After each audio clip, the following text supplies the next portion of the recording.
Chào bạn, như đã hứa từ tuần trước, hôm nay mình sẽ kể cho bạn nghe về hành trình 7 ngày 6 đêm ở Đài Bắc. Không phải một Đài Bắc ồn ào, tấp nập du khách, mà là một Đài Bắc rất đời thường, rất gần gũi, như cách người dân nơi đây vẫn sống mỗi ngày.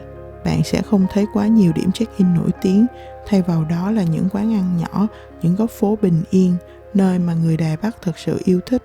Sau 40, mình chọn khám phá thế giới theo cách nhẹ nhàng và sâu hơn một chút, và bây giờ, hãy cùng mình ngắm nhìn Đài Bắc bằng góc nhìn của sau 40 nhé. Sau hành trình dài 16 tiếng, cuối cùng mình cũng đến Đài Bắc. Và điều đầu tiên xảy ra hoàn toàn bất ngờ. Mình đã trúng thưởng 5.000 Đài tệ ngay tại sân bay Đào Viên. Đây là chương trình quay số dành cho khách quốc tế khi nhập cảnh. Dù lỡ bấm nhầm sang tiếng Nhật, nhưng nhìn kết quả thì vẫn biết là may mắn mỉm cười rồi. Mình sẽ để đường link thông tin ở bên dưới nhé. Buổi trưa hôm đó, mình tham dự một bữa tiệc rất đặc biệt, tiệc ra mắt gia đình chồng của em gái mình. Không có nhiều hình ảnh vì mình bận, dùng Google Dịch để trò chuyện. Nhưng có một điều mình nhớ rất rõ, đồ ăn thì ngon tuyệt, còn không khí thì ấm áp và đầy tiếng cười. Buổi tối, mình theo chân em rể dạo quanh khu Pan Châu, một khu dân cư sầm uất nhưng ít du khách, không quá ồn ào và rất đổi đời thường.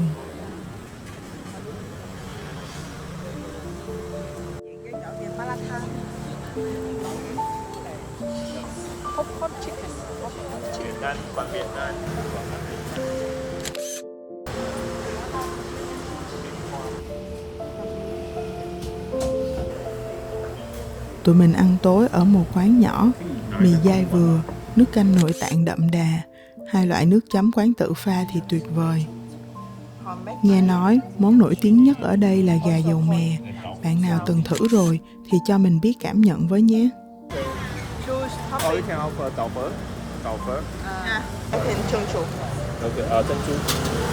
Món chè tráng miệng nhẹ nhàng, khép lại ngày đầu tiên. Nước xương sáo đắng nhẹ cùng với topping khoai dẻo, dai mềm, không quá ngọt mà rất vừa miệng.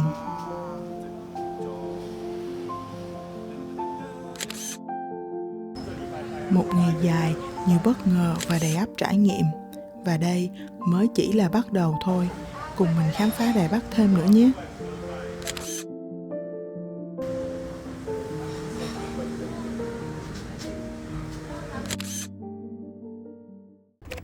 Bạn đã bao giờ gửi thư từ một bưu điện cổ trên núi cao, nơi thời gian dường như ngừng lại chưa? Hôm nay mình sẽ đến những ngôi làng cổ đẹp nhất Đài Loan và ghé thăm một thác nước hùng vĩ giữa thiên nhiên hoang sơ. Cùng mình đi nhé. Tên gọi Thập Phần xuất phát từ thời xưa, khi ngôi làng chỉ có 10 hộ dân nên cần 10 phần nhu yếu phẩm. Truyền thống thả đèn trời cũng bắt nguồn từ giữa thế kỷ 19, khi giặc cướp hoành hành dữ dội ở khu vực Pinsi. Khi đó, nhóm dân làng xuống khu vực nhà ga để lấy đồ tiếp tế, sẽ thả đèn trời để báo tin bình an. Dần dần, đèn trời trở thành biểu tượng của khu vực này và cũng mang cả những điều ước của người dân nơi đây gửi lên các vị thần.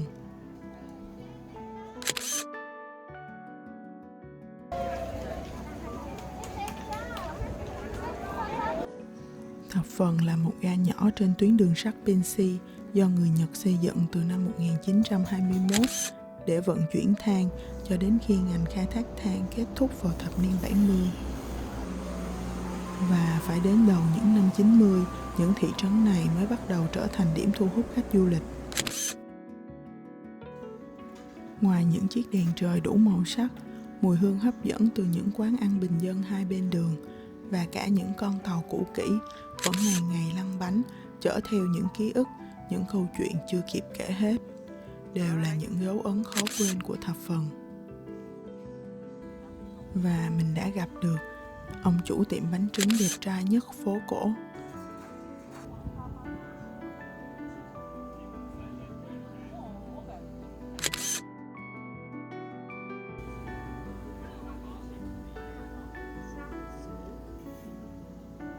Với 60 Đài tệ cho 5 chiếc bánh nóng hổi, vỏ giòn, nhân mềm, phô mai kéo sợi, vừa ngon vừa vui miệng.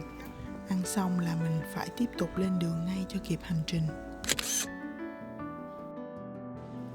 Pinsy, phiên âm tiếng Việt là Bình Tây. Thị trấn miền núi này có lịch sử khai thác than kéo dài hàng thế kỷ. Khi đi dạo quanh khu phố cổ Pinsy, bạn vẫn cảm nhận được dấu ấn của văn hóa Nhật Bản còn lưu lại tới ngày nay, như một trang sách sống động về một giai đoạn lịch sử của Đài Loan.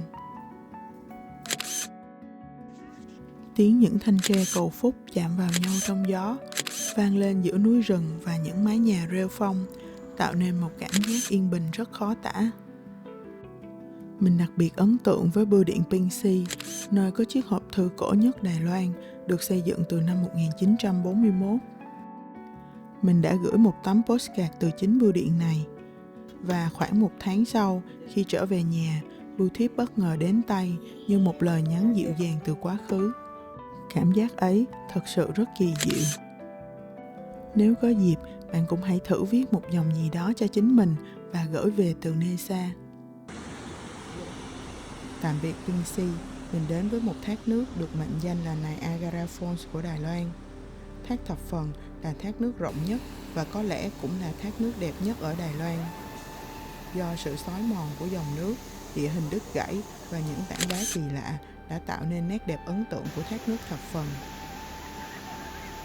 Dòng thác hùng vĩ tung bọt trắng xóa khi chảy vào hồ nước cực sâu bên dưới, và do hiện tượng tán sắc của ánh sáng, bạn rất dễ bắt gặp cầu vồng ở khu vực này, nên nó có tên gọi là hồ cầu vồng. Công viên thác nước Thập Phần cũng là nơi người dân địa phương thích đi picnic, hiking và thư giãn vào cuối tuần. Khu vực tham quan khá rộng, nên nếu cảm thấy mệt, bạn có thể dừng chân ở khu vực ăn uống với nhiều hàng quán đa dạng.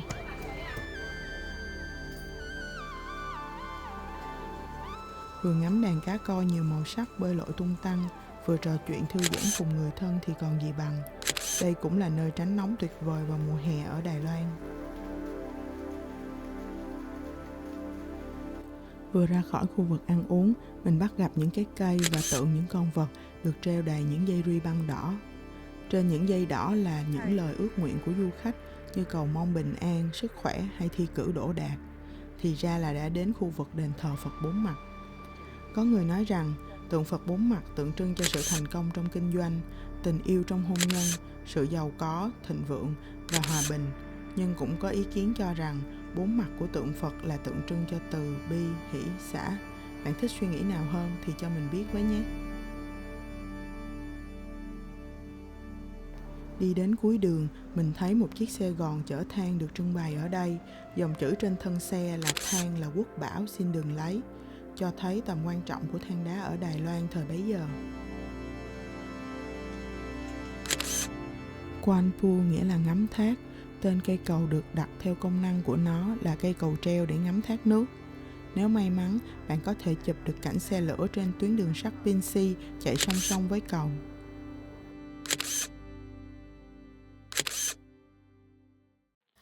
Rời khỏi những ngôi làng bình dị trên tuyến đường sắt vận chuyển than đá, mình tiếp tục hành trình đến với một thị trấn cổ mang vẻ đẹp rất khác. Trong những thước phim quảng bá du lịch Đài Bắc, nơi đây hiện lên như một bức tranh thủy mặc. Núi non trùng điệp, biển xanh xa tít tắp, những mái nhà xưa rêu phong nằm nép mình trên triền dốc quanh co. Vẻ đẹp vừa hư ảo, vừa gần gũi ấy khiến Cửu Phần trở thành một điểm đến không thể bỏ qua. Cửu Phần từng là một ngôi làng nhỏ chỉ có 9 hộ dân, nên mỗi lần tiếp tế, người ta sẽ mang 9 phần, từ đó cái tên Cửu Phần ra đời. Trong thời kỳ Nhật chiếm đóng, thị trấn bỗng trở nên nhộn nhịp vì cơn sốt vàng. Người Nhật đến không chỉ để khai thác mà còn để sống. Vì thế, họ đã tạo nên những con hẻm hẹp, quán trà và phố lồng đèn đặc trưng còn được giữ lại đến ngày nay. Có lẽ vì thế mà nhiều người lầm tưởng nơi đây là bối cảnh của Spirited Away, một bộ phim hoạt hình rất nổi tiếng của Nhật Bản. Khi mỏ vàng đóng cửa, Cửu Phần cũng dần rơi vào quên lãng. Phải đến thập niên 80, khi bộ phim A City of Sadness được quay tại đây, khung cảnh cổ kính của thị trấn mới khiến thế giới một lần nữa trầm trồ. Và từ đó, Cửu Phần sống lại như một giấc mơ xưa được đánh thức. Dạo bước giữa những con đường quanh co, ánh đèn vàng dịu, mùi đồ ăn thơm nức, bạn sẽ cảm thấy như thời gian nơi đây trôi chậm hơn.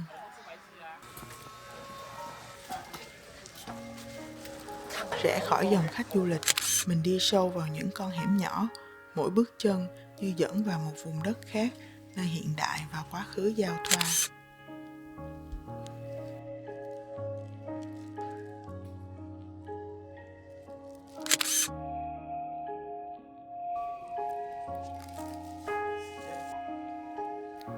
Những ngôi đền được xây dựng công phu tỉ mỉ đến từng chi tiết trên sườn núi cũng biến không khí nơi đây trở nên tâm linh và huyền bí hơn. Nếu có dịp quay lại Đài Loan, mình nhất định sẽ dành nhiều thời gian hơn để khám phá Cửu Phần và trải nghiệm không khí hoàn toàn khác biệt của Cửu Phần khi đã lên đèn. Trên đường qua cảng cá Sân Ao, mình được giới thiệu về thác nước Hoàng Kim vì nó nằm trong vùng mỏ khai thác vàng cũ và dòng nước chảy ra chứa nhiều khoáng chất như lưu huỳnh, quặng đồng, tạo nên màu vàng cho nước. Theo thời gian, những tảng đá trên thác cũng chuyển sang màu vàng. Từ đó, người dân địa phương đã gọi nó là thác Hoàng Kim. Dòng nước từ thác cũng sẽ chảy vào vùng biển gần đó, tạo nên hai màu xanh vàng rõ rệt, được gọi là biển âm dương, cũng là một điểm thu hút khách du lịch của khu vực này. Ăn tối tại khu cảng Sân Ao là một kết thúc hoàn hảo cho một ngày dài với nhiều hoạt động tham quan và khám phá. Nơi đây tự hào là bến cảng có số lượng tàu đánh bắt cá biển lớn nhất Đài Loan. Hải sản ở đây được chế biến đơn giản, nhưng chính sự tươi ngon của hải sản đánh bắt trong ngày đã tạo nên hương vị không thể quên của những món ăn nơi đây. Ngoài các nhà hàng hải sản, Sân Ao còn có những địa điểm chụp ảnh và các hoạt động thú vị khác, nhưng thời gian đã hết nên mình phải kết thúc hành trình của ngày thứ hai ở đây thôi. Bạn có mong chờ những trải nghiệm của ngày thứ ba ở Đài Bắc giống mình không? Đài Bắc không chỉ có Taipei 101, hôm nay mình sẽ đến một ngôi chùa cổ linh thiêng có lịch sử lâu đời ở Đài Bắc, thử món bánh thơm hay còn gọi là bánh dứa siêu nổi tiếng, thưởng thức một bữa ăn omakase tuyệt đỉnh và cuối cùng là tham quan niềm tự hào của người Đài Bắc, Taipei 101. Hãy xem một ngày chuẩn người bản địa sẽ như thế nào nhé! Luận San có nghĩa là núi rồng. Đây là ngôi đền lâu đời và nổi tiếng nhất của Đài Bắc. Đền Long Sơn là trung tâm lịch sử, truyền thống và văn hóa của thủ đô Đài Loan. Được xây dựng vào năm 1738 bởi những người nhập cư từ tỉnh Phúc Kiến của Trung Quốc, ngôi đền đã tồn tại qua bao cuộc chiến tranh và thiên tai. Mỗi lần bị hư hại, ngôi đền đều được người dân địa phương thành tâm cúng dường để sửa chữa cải tạo lại. Mặc dù chủ yếu là một ngôi đền Phật giáo, nhưng nơi đây cũng là nơi thờ nhiều vị thần dân gian và đạo giáo. Cả Quan Âm và Ma Tổ đều được nhiều vị thần khác hộ tống và bảo vệ. Vì thế, nơi đây còn được gọi là nơi gặp gỡ của các vị thần. Với diện tích gần 6.000 m², Long Sơn Tự là một công trình kiến trúc tráng lệ, đầy cá tính và lịch sử. Nếu muốn trải nghiệm đầy đủ cách lễ bái của người địa phương, bạn nên vào trang web chính thức của Long Sơn Tự sẽ được hướng dẫn cụ thể bằng tiếng Anh. Mình có để đường link bên dưới phần mô tả. Chúng ta đi vào ở vị trí số 1 còn gọi là cửa rồng và đi ra bằng cửa hổ ở vị trí số 6. Sẽ không có lý do gì được chấp nhận để đi ngược lại như vậy. Vị trí số 3 là chánh điện, nơi thờ Quán Thế Âm Bồ Tát. Trong Thế chiến thứ hai, chính điện đã bị phá hủy hoàn toàn bởi đạn đại bác. Tuy nhiên, bức tượng Quán Thế Âm vẫn còn nguyên vẹn, ngồi trang nghiêm trên tòa sen. Người dân địa phương tin rằng đó là nhờ năng lực bảo hộ của Bồ Tát. Vừa đi vừa chiêm ngưỡng những điêu khắc, chạm trổ tinh vi với hình tượng long phụng sum vầy, các hoa văn cổ và các nhân vật trong văn hóa dân gian. Mình đã đến được nơi thờ Thiên Sơn Thánh Mẫu và các thần tiên khác. Ngôi đền như phiên bản thu nhỏ của thiên đình trong bộ phim Tây Du Ký mà mình đã từng xem khi còn bé, nên cảm giác vừa mới lạ cũng có phần quen thuộc. Bạn có biết vị thần tiên nào được nhiều người quan tâm nhất khi đến đây không? Đó chính là Nguyệt Lão. Ai cũng mong có một tình yêu và hôn nhân trọn vẹn, viên mãn. Trước khi đi ra từ cửa hổ sẽ là khu vực bán vật phẩm lưu niệm với vô số các loại dây đeo bình an, túi hương, bùa hộ mệnh được thiết kế tinh xảo, xinh xắn. Đây sẽ là món quà lưu niệm ý nghĩa dành tặng cho người thân và gia đình sau chuyến du lịch. Có một nhân vật thú vị bất ngờ lọt vào khung hình khi mình đang tham quan tiểu cảnh ở khu vực sân trước. Không biết bạn đã sống ở đây bao lâu mà mình cảm nhận được bạn ấy rất có linh tính. Hãy xem phản ứng của bạn ấy khi bị chụp hình này. Ngôi đền tuy đông đúc tấp nập người đến lễ bái nhưng không mất đi vẻ uy nghiêm của một vùng đất tâm linh. Ở đây, mọi người đều tự tìm được cho mình một góc để lắng tâm và đem những ước nguyện của mình gửi đến các vị thần Phật mà mình kính ngưỡng. Tiếp tục lịch trình của ngày hôm nay thì mình đang trên đường đi đến tiệm bánh thơm rất được người địa phương yêu thích ở Đài Bắc. Đây là tòa nhà phủ tổng thống, trước đây là văn phòng toàn quyền Đài Loan trong thời kỳ Nhật Bản chiếm đóng. Nhờ vào cấu trúc vững chắc mà nó đã tồn tại qua cuộc không kích Đài Bắc vào tháng 5 năm 1945, mặc dù bị hư hại nghiêm trọng một phần bên trái của tòa nhà. Một năm sau, để kỷ niệm sinh nhật lần thứ 60 của Tổng thống lúc bấy giờ là Tưởng Giới Thạch, tòa nhà đã trải qua một cuộc cải tạo toàn diện. Không xa phủ Tổng thống là trường nữ sinh đầu tiên của Đài Bắc. Từ xa mình đã thấy, khoan đã, mình cần nói rõ trước, đây là trải nghiệm và yêu thích cá nhân của mình, chứ video này không có quảng cáo.